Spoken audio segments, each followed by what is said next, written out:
Grade 1 friends. You recognize this book? Wild Robot by Peter Brown. This is a personal favorite of mine, and I am excited to get reading and have you follow along with whatever chapter works for you. For maybe your family's read ahead, or maybe you feel like you want to start over. That's kind of the nice thing of having it all on our YouTube channel. You can click and find the chapters of where it's best for you to start.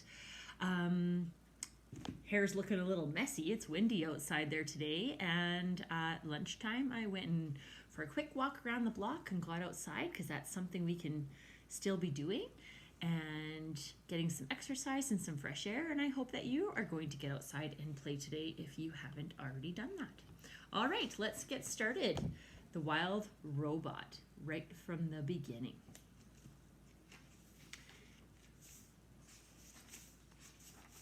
Chapter 1, The Ocean.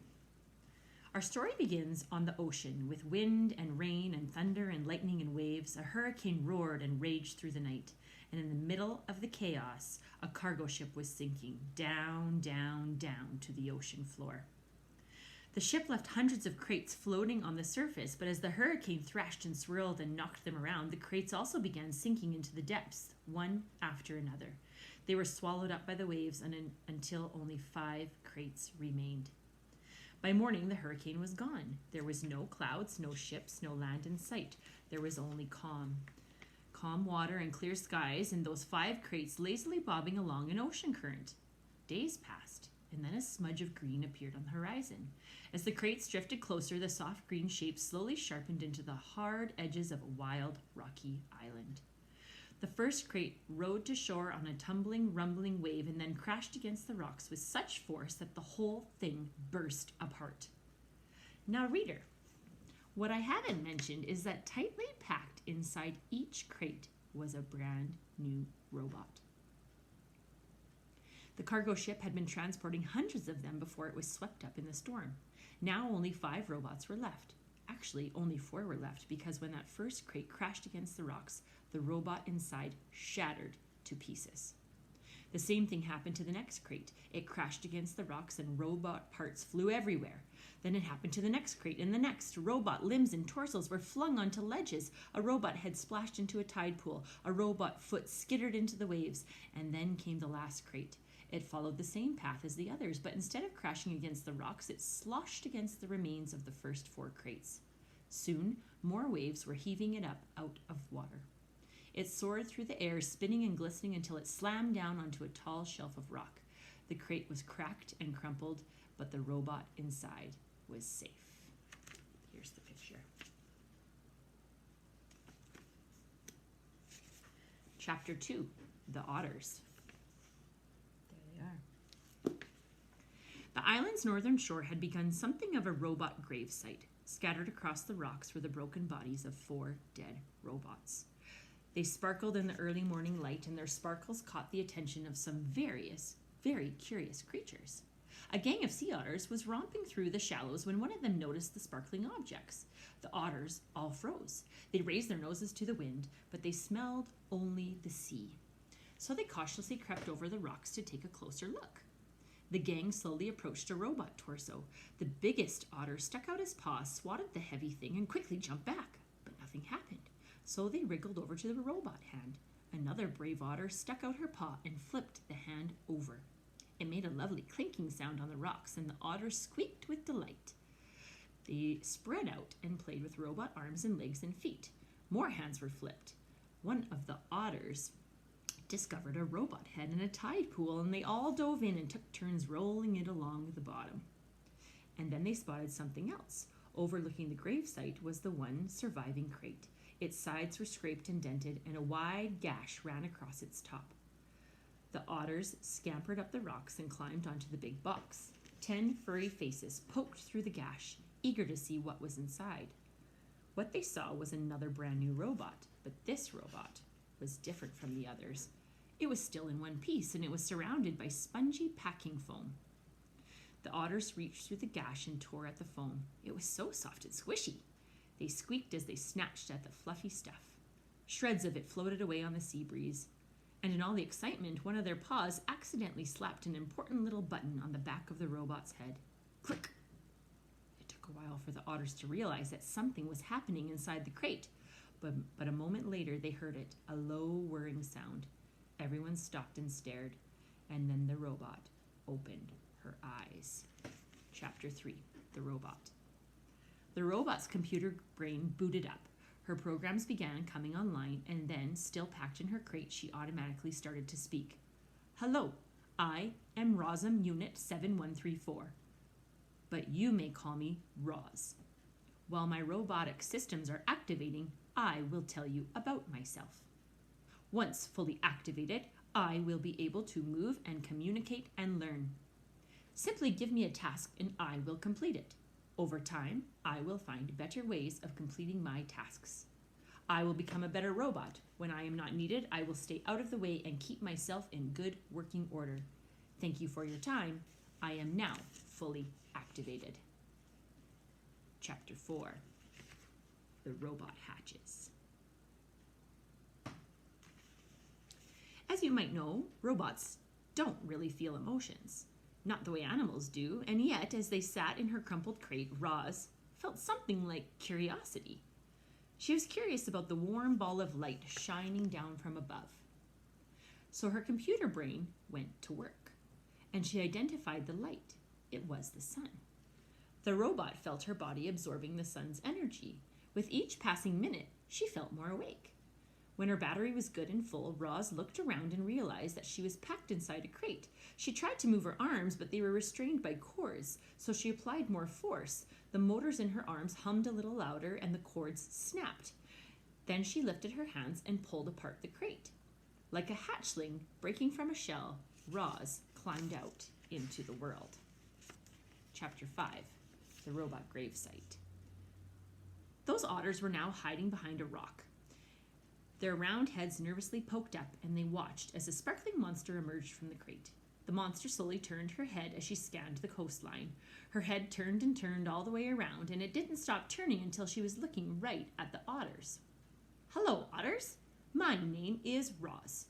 The robot's voice was simply too much for the skittish creatures. The biggest otter squeaked, and the whole gang suddenly took off. They galloped back across the robot gravesite, flopped into the ocean, and raced through the waves just as fast as they could. Roz watched the otters go, but her eyes lingered on the sparkling objects that littered the shore. The objects looked strangely familiar. The robot swung her left leg forward, then her right, and just like that, she was taking her very first steps. She stomped away from her crate and over the rocks and through the gravesite until she was standing above a broken robot body. She leaned in and noticed the word Rosum lightly etched on the torso. She noticed the same word on all the torsos, including her own. Roz continued exploring the gravesite until a playful little ocean wave washed over the rocks. She automatically stepped away from it, then a bigger wave sloshed toward her, and she stepped away again. And then a gigantic wave crashed over the rocks and engulfed the entire gravesite. Heavy water pounded against her body and knocked her to the ground, and her damage sensors flared for the first time. A moment later, the wave was gone, and Roz lay there dripping and dented and surrounded by dead robots. Roz could feel her survival instincts, the part of her computer brain that made her want to avoid danger and take care of herself so she could continue functioning properly. Her instincts were urging her to move away from the ocean. She carefully got to her feet and saw that high above the shore, the land was bursting with trees and grasses and flowers. It looked lush and safe up there. It looked like a much better place for our robot. She had just one problem. To get up there, she would have to climb the sea cliffs. Chapter 6, The Climb. Crack! Thunk! Clang! Roz was having a little trouble climbing the cliffs. She had a new dent on her rear and a long scrape down her side, and she was just about to get another ding when a crab scuttled out from under a piece of driftwood. The crab looked up and immediately showed off his giant claws. Everyone was afraid of his claws, but not the robot. She just looked down and introduced herself. Hello, crab. My name is Roz. After a brief standoff, the crab cautiously backed away, and that's when Roz noticed how easily he moved over the rocks. With his wide stance and his grippy feet, the crab could crawl up and down any rock face. So Roz decided to try out his climbing technique. She spread her arms wide and clamped each of her hands onto the cliffside. She jammed one foot into a crack and lifted her other foot onto a narrow ledge, and just like that, she was climbing. Roz moved awkwardly at first. A chunk of rock crumbled in her hand, and she had trouble finding footholds, but as she climbed higher and higher, she started to get the hang of it. Seagulls squawked from their cliff nests and soared away when the robot came too close.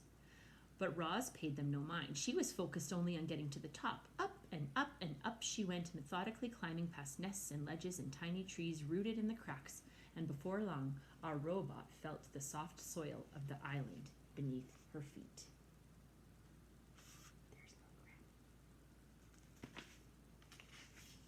Chapter 7, The Wilderness. Animal sounds filled the forest, chirps and wing beats and rustlings in the underbrush, and then from the sea cliffs there came new sounds. Heavy crunching footsteps. The forest animals fell silent, and from their hiding places they watched as a sparkling monster stomped past. But the forest was not a comfortable place for Roz. Jagged rocks and fallen trees and tangled underbrush made it difficult for her to walk. She stumbled along, struggling to keep her balance, until her foot snagged and she toppled over like a piece of timber. It wasn't a bad fall, no dings, no dents, just dirt. But Roz was programmed to keep herself in good working order, and when she was back on her feet, she immediately began cleaning herself off. Her hands darted around her body, quickly brushing and picking off every speck of dirt. Only when the robot was sparkling again did she continue through the forest. Roz stumbled on until she found a patch of ground that was flat and open and carpeted with pine needles. It seemed like a safe place, and safety was all the robot really wanted, so she stood there motionless, all perfect lines and angles set against the irregular shapes of the wilderness. Chapter 8, The Pine Cones. If you stand in a forest long enough, eventually something will fall on you. And Roz had been standing in the forest long enough. A gentle wind whispered through the treetops, and then, thunk! A pine cone bounced off her head. The robot looked down and watched the pine cone roll to a stop. It seemed harmless, so Roz went right back to doing nothing. A few hours later, a gust of wind rushed through the treetops, and then, thunk! The robot looked down as another pine cone rolled away. And then a few hours after that, a howling wind tore through the treetops. It bent trunks and shook branches, and then thunk, thunk, thunk, pine cones began raining down. Thunk, thunk. Roz felt something like annoyance. Thunk. She quickly scanned the area for somewhere safe from pine cones, and she spotted the perfect place when she looked up at the huge, rocky shape that towered above the forest. Chapter 9, The Mountain. Roz was now stomping her way up the mountain. Dense forest and rocky outcrops forced the robot to zig and zag and backtrack. But after an hour of steady hiking, she arrived at the craggy mountain peak. Grasses and flowers and shrubs sprouted from every pocket of soil, but there were no trees at the top. Roz was safe from those annoying pine cones. She dusted herself off and then carefully climbed up a leaning slab of stone to the very highest point of the entire mountain. The robot slowly turned her head completely around. She saw the ocean stretching to the horizon in every direction. And in that moment, Roz learned what you and I have known since the beginning of this story. In that moment, Roz finally realized that she was on an island. Roz looked down and surveyed the island.